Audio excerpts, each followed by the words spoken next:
Welcome to Movie Obscura with Adrian and Kelly. I'm Adrian. And I'm Kelly. This week we are continuing our Feast trilogy, the second one in the trilogy called Feast 2. Sloppy Seconds. Absolutely a great title for this movie. I told you last time each one of these are just sexualized, the titles.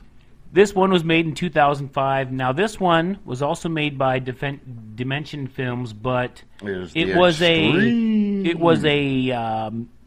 kind of a parent affiliate of Dimension Films, Dimension Extreme Films. Yeah, Extreme. The Weinstead brothers still were the executive producers, but we didn't see the Affleck or we didn't see Damon or Affleck in this one. But I don't think they wanted to have anything to do with this after that first one. That was a good movie. Well, see, the first one I enjoyed, and this one here. See, I love all three of them. I love the comedy. This one really, you could not. You cannot make serious of this one. God, no! This was all a comic movie. It was more comedy than horror. It just took you. First spin. It hadn't. I honestly think that the writer didn't even know where the hell he was going with this movie. To be honest, I think that he had a concrete idea. What, monsters with big dinglings running around? Well, I don't know, but it looked like he was on the right track, and then something turned him. Like Bugs Bunny goes to Albuquerque, turns a left turn. He took a left turn during the middle of the movie, and it went south from there on. I should have taken a right. Yeah. We have the surviving members of the first feast.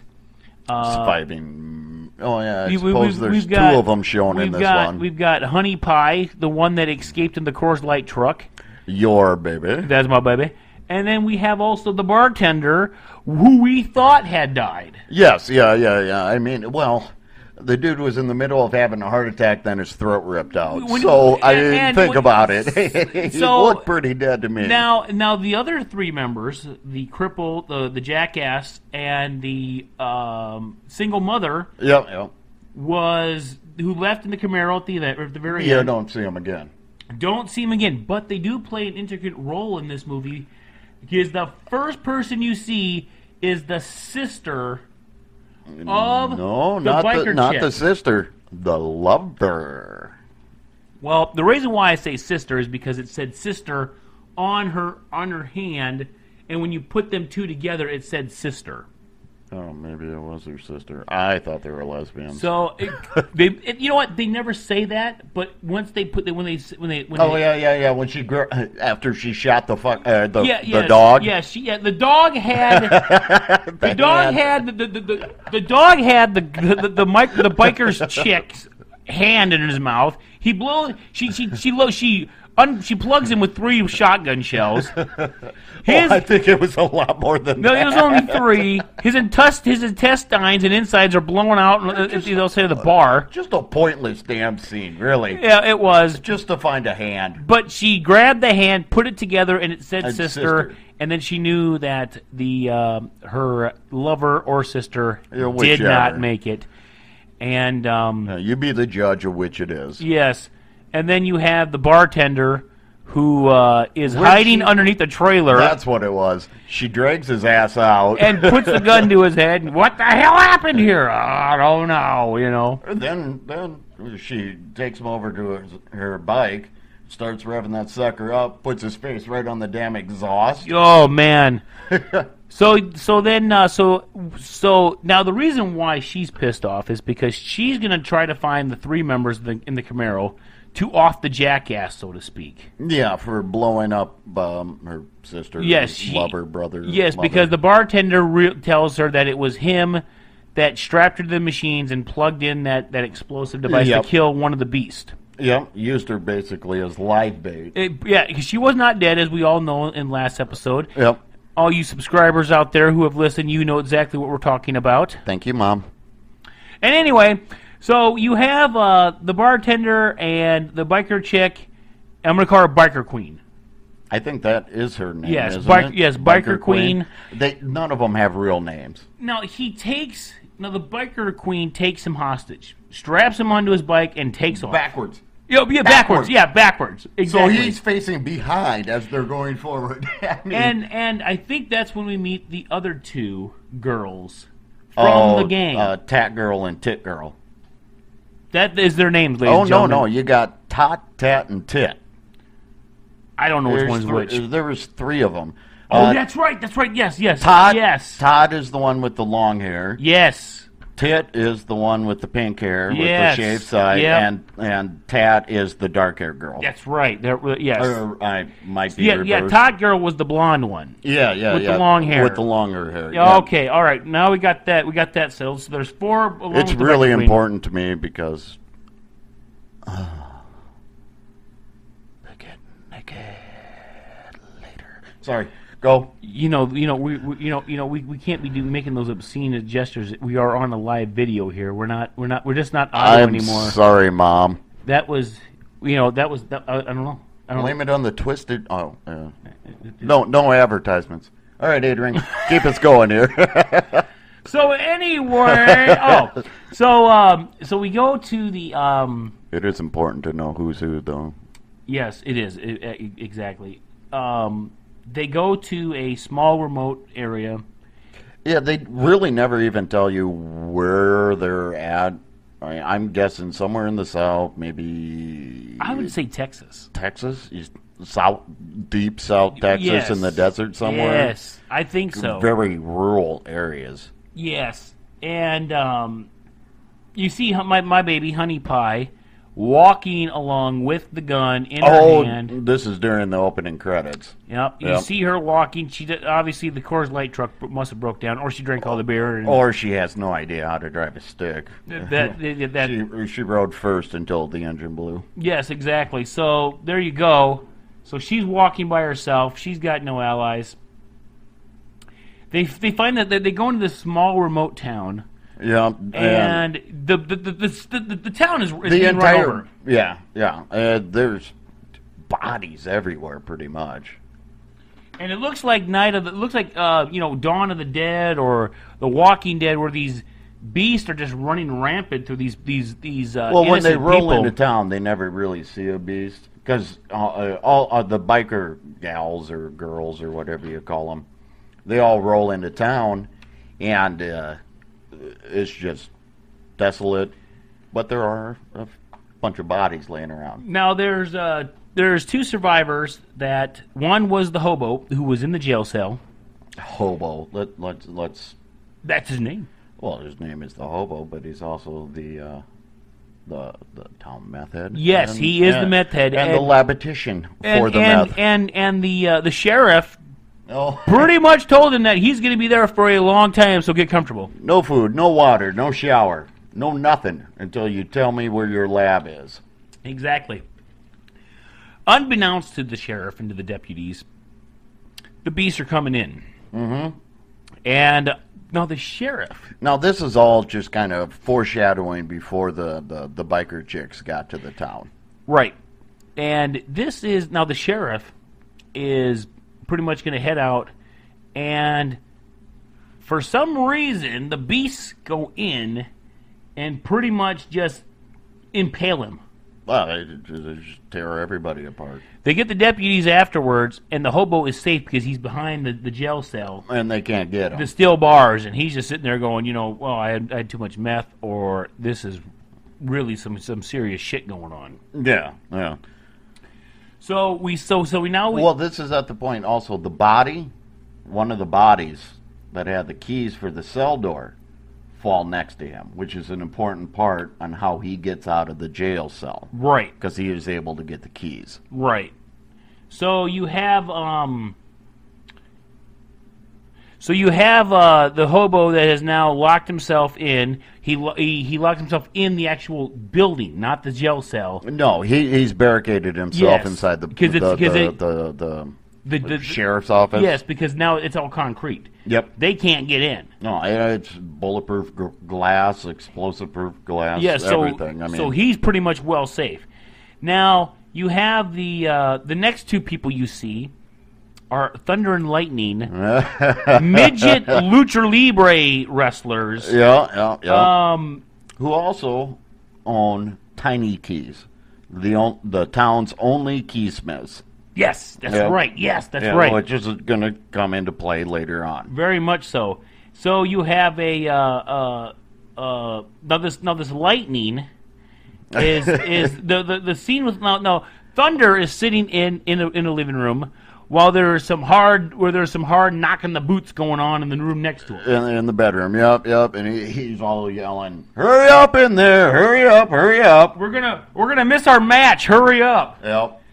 So you don't know that Lightning is a little midget yet, because he's banging an actual what do you call it? Regular size? Yeah, a 5'10" girl. Yeah, you can call it that. Maria. Yeah, my Maria. And he's wearing a mask. He's wearing a lucha libre mask. He wears a mask quite a bit in this film. and his wrestling gear. Throughout the entire next two flicks, he wears the tights. Yes, the boots. Yeah, oh, it's great. Oh, it's great. My God. Well, so at this point, all of a sudden, Thunder's sitting out there. He's drinking a beer, watching TV, waiting for his brother, Lightning, to get done with Maria. The monsters come. The creatures, whatever you want to call them, come. They grab Maria, and all of a sudden they're screaming and yelling and all sorts of commotion going on in the bedroom. Yes. That's when Thunder comes running in and sees half of Maria being pulled out, half of it being pulled back in. Yes. He was trying to save her with Lightning, and all of a sudden, next thing you see is, I think they got her bottom half, didn't they? He got the bottom half. Yeah. So Thunder's walking down the hallway of their trailer with the bottom half of this gal. Yeah. And his brother she's gone. So he finally drops it. All right, I want to point out at this point, this midget's butt-ass naked. The next scene is when they go running out of the trailer. You got to watch it in slow motion, Adrian, because there is a point where this little person is facing you, and his unit is well below his knees. Now, see, I did not... Flaccid. I did not see that point. I did not see that. This is the beauty of these movies. They just throw these small little details in and just make you laugh. Oh, and there are many more scenes. Like, Kelly's laughing about it right now. There are many more of these scenes. Ow. Right there, there's the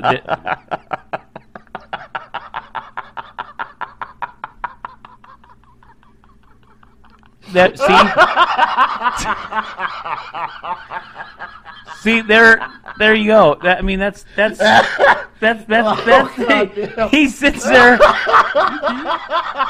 The only time I have ever seen him laugh this hard was Condom Puppet Take Theater. And are you okay? Are you all right? Edit point.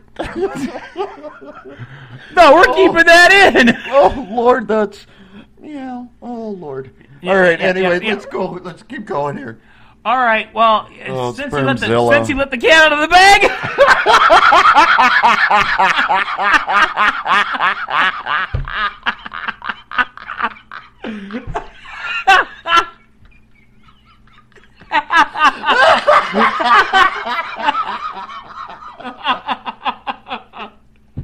All right.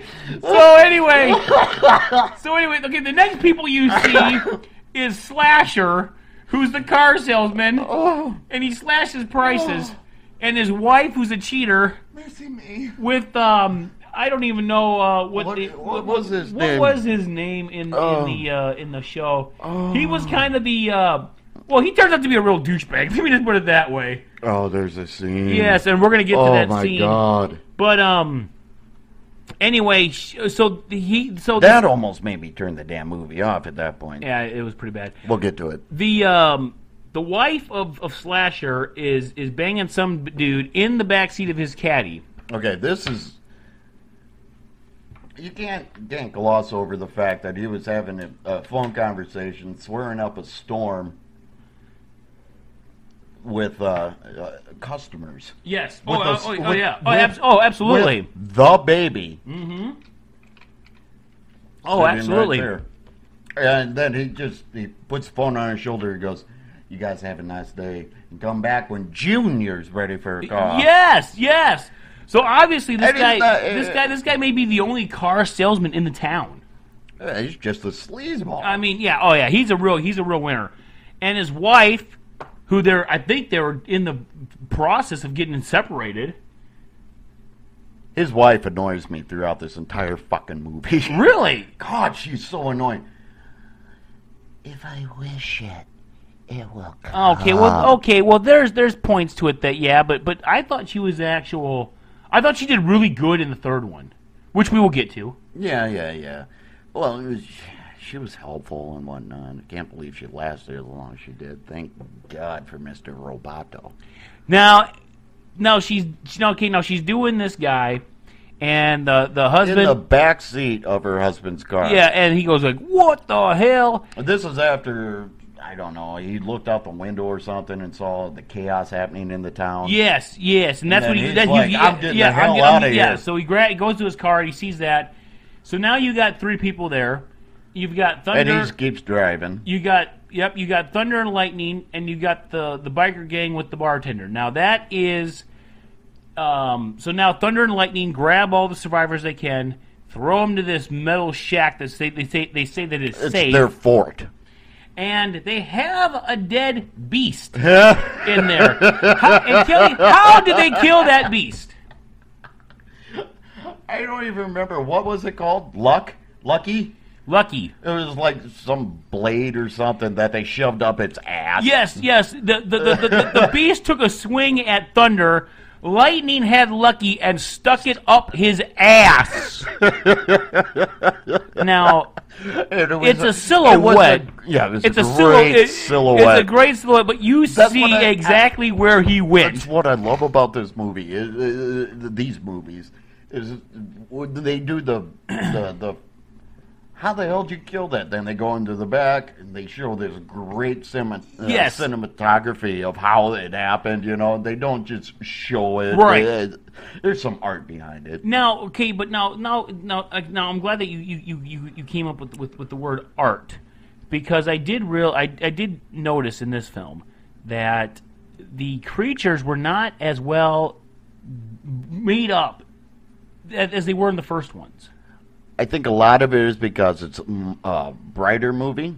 Okay. Well, yeah. That, and I don't think they had nearly the budget they did in the first one. Right. I think they had like a $2 million budget on this because one. the beasts look so good in the first one. Oh, God, they were awesome, aren't they? But these ones... They look foam rubber with dudes in it. Yeah. It wasn't nearly as cool as the first one. No. I'll give you that. No.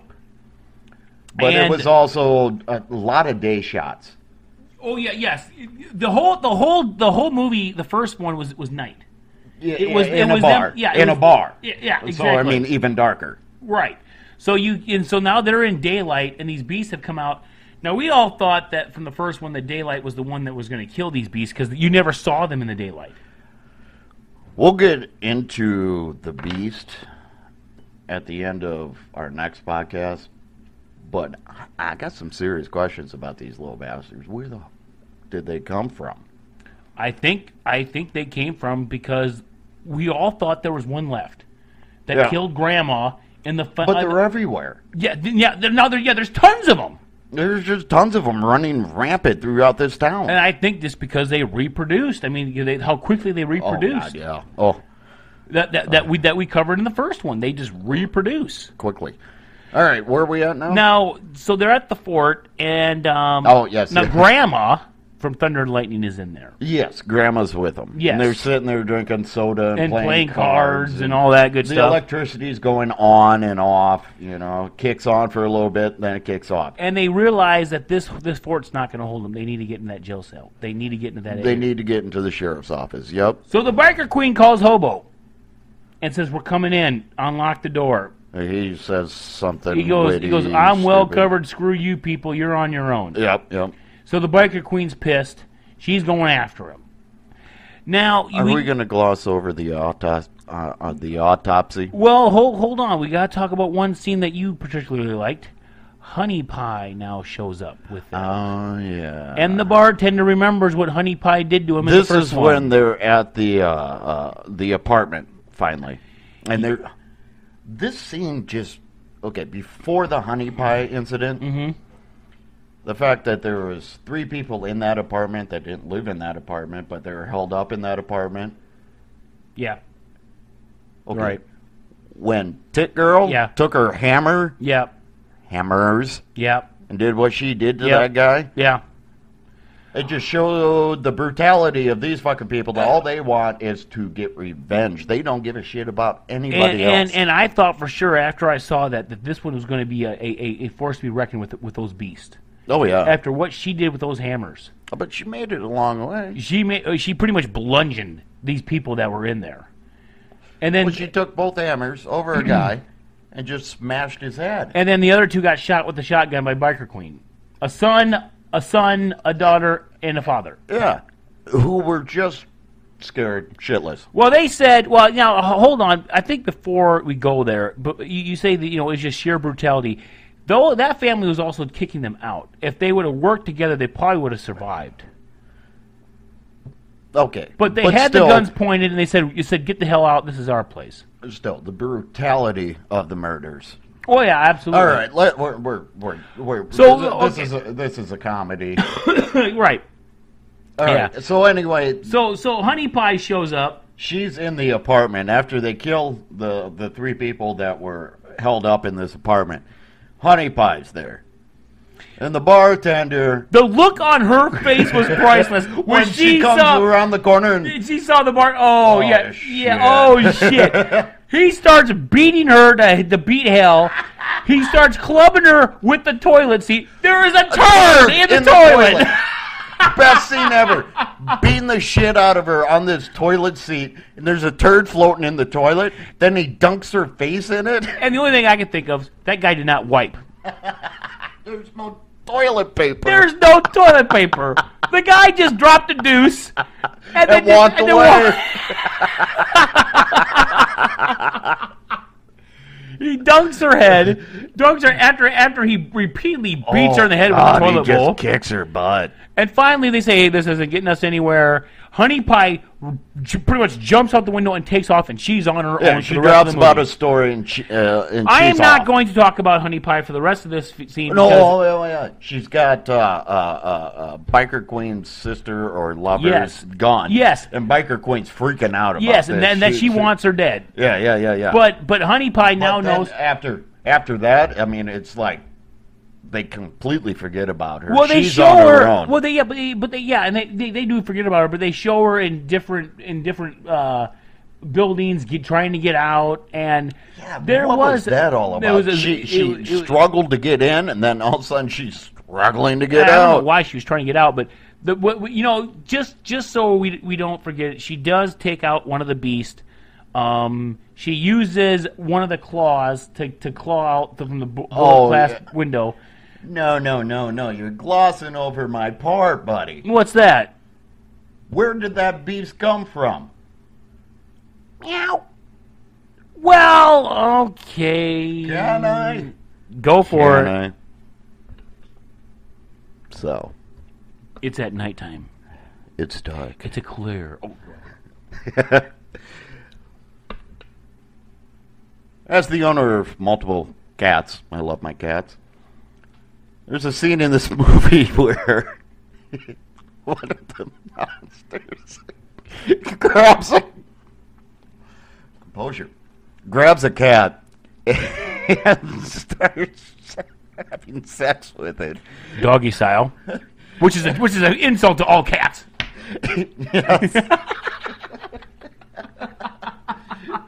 So this cat, it has sex with this cat, and all of a sudden the cat just jumps down, licks its front leg or something, walks away, And then the next scenes are, where it's supposed to be the inside of the cat, where the monster's clawing its way out. Because, instant reproduction. Yes. These creatures just instantaneously come out of whatever they had sex with. Right. In the case of other monsters, naturally. In case with people or pets, violently. So the cat's dead, and a little creature with a tail. Yes! This one has a fucking tail. Yes! It's tiny. It looks like Thunder and Lightning's height. But it's got a tail. The tail was freaking awesome. And that's what gets into the store with Honey Pie. Right. And she kills it. Yes. And that's how she notices that there's a little chip out of the front door glass. During the struggle. Yeah. The claw. So she uses the claw to chip at it. And that's when she takes her pants off. Now I thought for sure that this beast was going to have fun with her.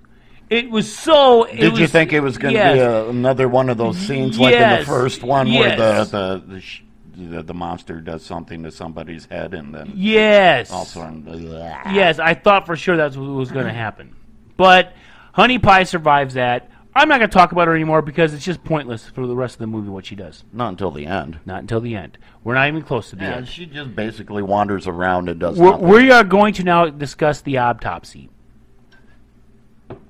I just spilled. The person that that Slasher's wife was cheating on is saying that this is for science. We need to know what we're dealing with. Yeah, the best defense, the best offense is the best defense. So they're going to try to find out what is making these suckers tick. So he uses a blowtorch or something. It's a blowtorch. Cut this son of a bitch open.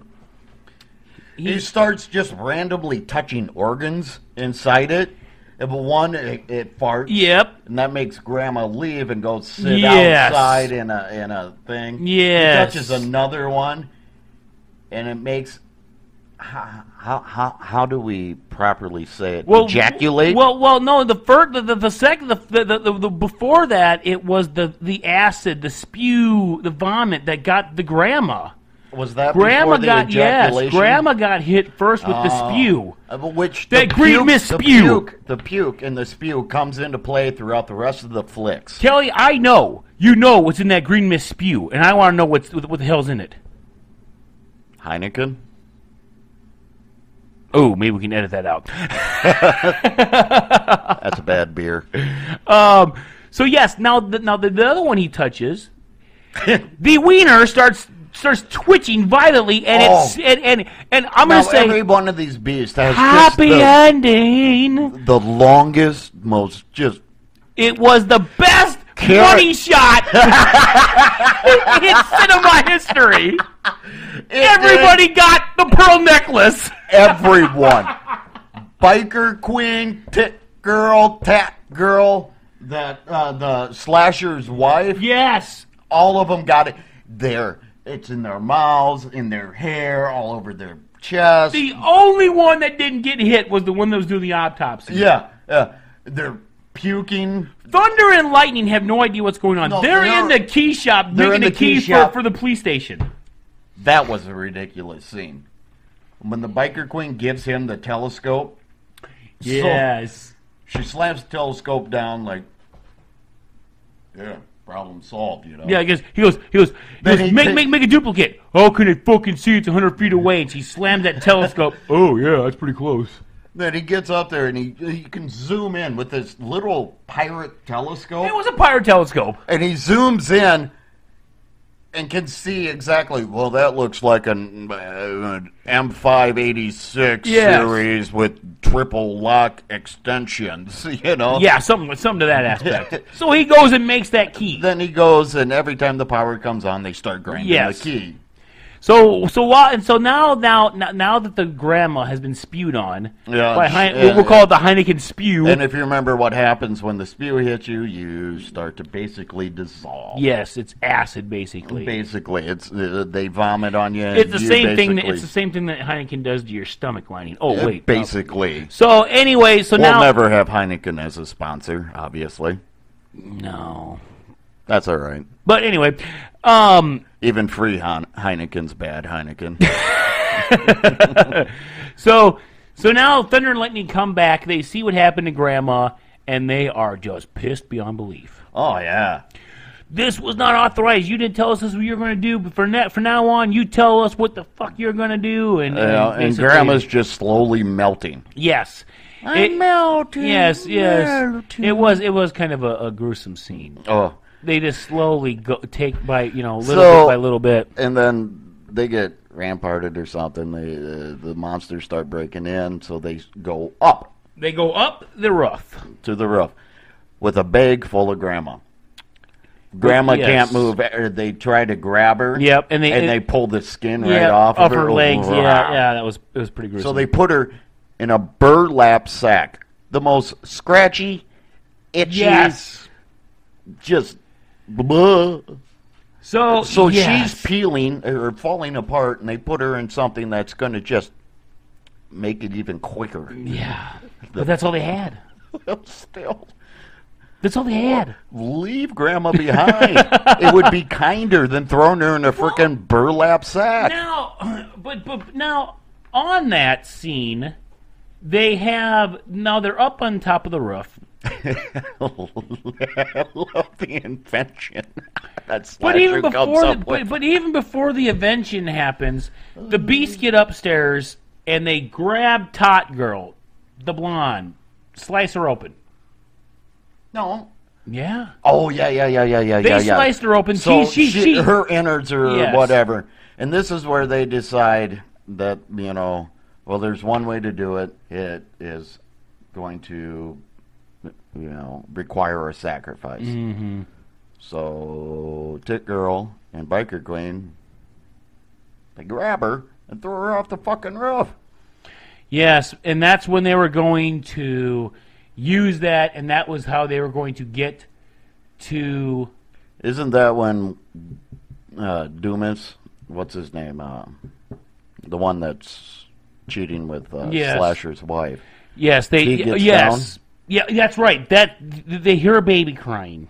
Yeah. Oh, that's the whole. Yes, they hear the baby. They hear a baby crying. The baby from the scene where Slasher's on the phone. Yep. I think she's cheating on me, and then, here, folks, here's your key. Enjoy your new car. Bring Junior back. And it's the same baby and the new car that they just bought. And they hear the baby crying in the back seat, and the guy that pretty much dissected. Yeah, it was the autopsy man. Yeah, and pretty much gave Grandma the murder sentence. Goes, this is my chance to be. This is how to be a hero. Yeah, he swings down like Indiana Jones. Yeah, and then gets the baby. Gets the baby. Baby's Saves fine. The baby.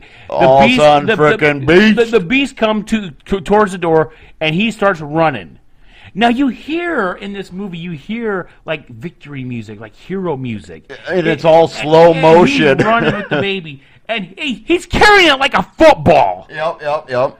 And then he realized the beast, when they're closing in, he says, "Sorry, baby." Probably the most horrific scene in cinema history. But the way they did it.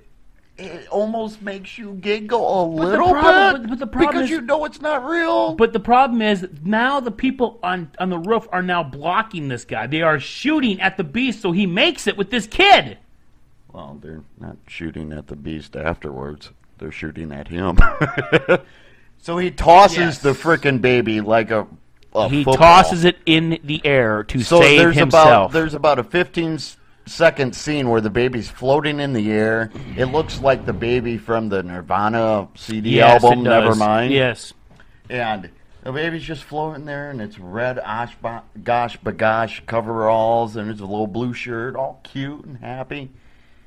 And then, boom, it hits the ground. And then the monsters eat it. Douche bag.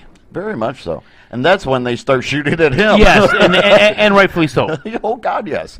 As soon as they saw that, it's like, fuck the beast. Yeah. Shooting at this. They start, he goes, I think one of them called him a real dick or a real motherfucker after that. Something that aspect. And he had the gall and the nerve to go back up there. Oh, yeah. So they get rid of Tot Girls to save the kid. They don't save the kid, and he gets up there safe. You got the baby's dead. Tot Girl's dead. But the douchebag's still alive and safe up on the roof. Yes. This is where Slasher comes up with the idea for the slingshot. Yes. It's a very... Now, they use a lot of materials from the biker chicks. Do they not? They're naked. They have belts on. That's it. And panties. They could have walked in... and fishnet stockings. They could have and walked their boots. They could have walked in... But my God, did they look good. No, they could have walked in any Walmart wearing nothing but that in a pair of flip-flops, and they'd just be, hey, you're one of us. Oh, what the hell are you wearing a belt for? You're naked. Little Rodney character in there for you. Oh, my God. And I do remember, now they say we need to try it. Now, I thought they were going to try it on Mr. Douchebag himself. But no. It would have been the obvious choice, right? They go, we need, because Thunder is not going to do it. No, but they're going to use one of the little people to do it, but they want it, he wants it to be tested. Yes. So instead of using somebody twice his weight to see if it could make it that far, who do they use? They use burlap sack grandma. Yes. Why don't you grab me that bag of grandma? Yeah, after minutes of thunder or of lightning. No. Pleading. Yes. And he goes, look, she's already gone. She's already gone. And even lightning at this point is trying to. Yes, he goes. Isn't that when they get into the fight? They get that little fight. Yeah. Oh my God, it is so funny. That's where the bartender. No, I've seen everything. Yes. He's laying there all freaking just old and old and beat up. So they load grandma up. Oh yeah. And she's looking just horrible, but still alive. Yeah, and she's going. I still love you, Mio. Yes, and they fling her. And she hits the back of the building, and she just turns into a pile of mush. It is. It's just all of a sudden just grandma goo. Yeah, and then she's still alive because you hear her in the end. So this is where Thunder loses his shit. Yeah. So he goes fuck it. He slaps the Tat Girl in the ass. Nice ass. That's lightning. Yeah. He gets both of them. Yeah. Slaps him on the ass. Let's do this. Yeah. So they load him up. Something does not. No, he's got the key, so he's gonna go and get the key done. And all Yep. He's gonna go unlock it so that everybody can run in. But the problem is something happens. I don't know if it wasn't right anyway. They load him up, they shoot him off, and he lands halfway in the street. Yeah, and hard. Yeah, and he calls them fuckers.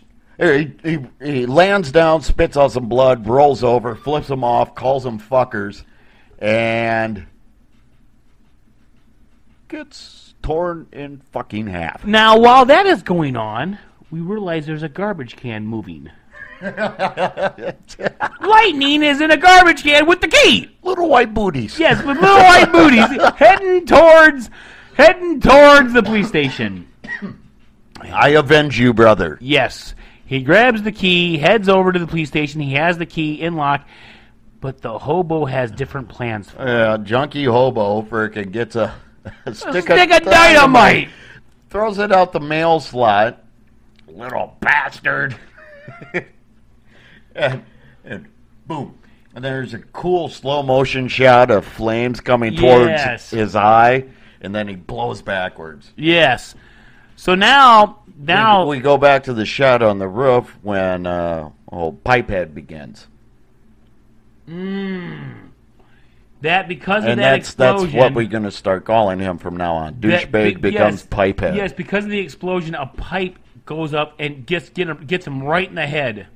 Everybody's looking, seeing what's going on, and all of a sudden the motorcycle that they were using to create tension for the slingshot starts to backfire and make noise, and all of a sudden it goes poof, and a pipe.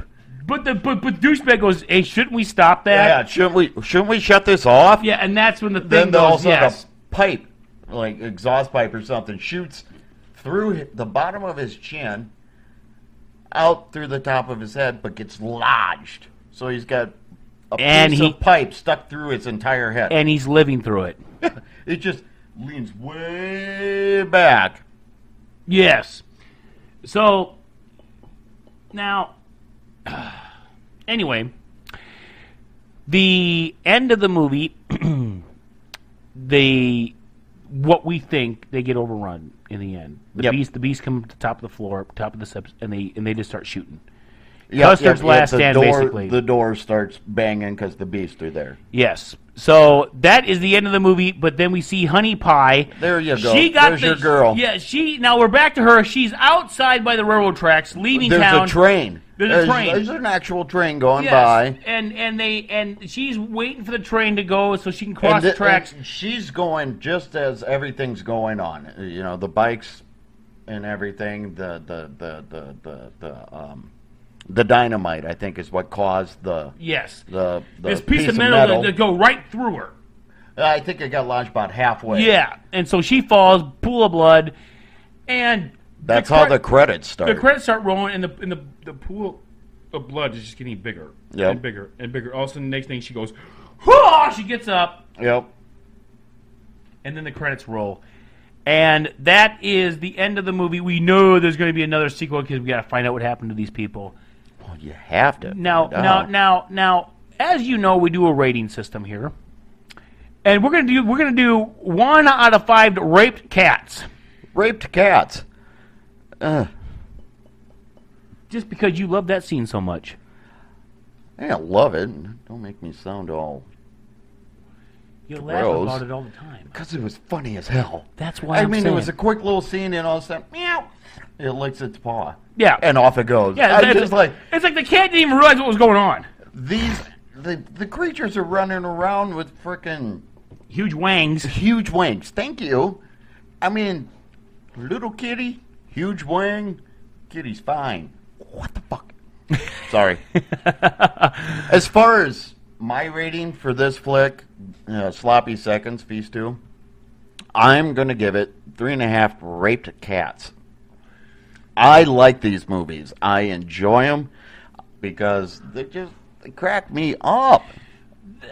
But there's still the gore and the creatures and tit and tat girls' tits. Yes. Okay. Well, I was very excited about seeing the second one after watching the first one because the first one was so good. Oh, he was so disappointed. So I was very disappointed in this one. So as a standalone movie, how would you rate it without seeing the first one? Oh man, I can't do that because I gotta go by the first one. All right. The first one now this is the way. Now, like I said, there were some scenes on it that were funny and some and there's a lot of them. There was just some. Oh my god! I'm going to give it 2.5 raped cats. Just average. It's average. That's not even average. That's below average. No, 2.5. 3 is average. No, that's good. You don't even know our rating system. 1's poor, 2's average, 3's good, 4's excellent, 5's instant classic. How many times did I go through this? Every time, I suppose. Okay. All right. A little above average. All right. About half-ass. Yeah. Stop yelling at me. Coming up on our next episode, it's Feast 3, the happy finish. The happy finish. And we're also going to, in the upcoming episodes, do Grave Encounters 1 and 2. Yeah, and the collector and the collection. And we've been discussing this one for a few times in the podcast. We've discussed this, and I think we are going to do this movie. It is called The Offspring. Well, today, while I was waiting for Adrian to come over, I discovered that there's an actual sequel to this instant classic. Definitely worth 5 cannibals. Yeah. Anyway, but I saw The Woman. Yes. What was the cat's name that wrote these books? Jack Ketchum. Yeah, Ketchum. He wrote Offspring and The Woman and a few other twisted-ass flicks. Yeah, the other reason why I watched this movie is because of the fact that I read one of his books. I liked it, but this was just I don't know what happened. I don't know what happened to this. I don't know what happened to the movie. I don't know. It was just... But we'll get into that. So we'll do that, and we'll probably have to do The Woman Just because it's a sequel of it. Yeah, exactly. But anyway, folks, for Movie Obscura, I'm Kelly. I'm Adrian. We out.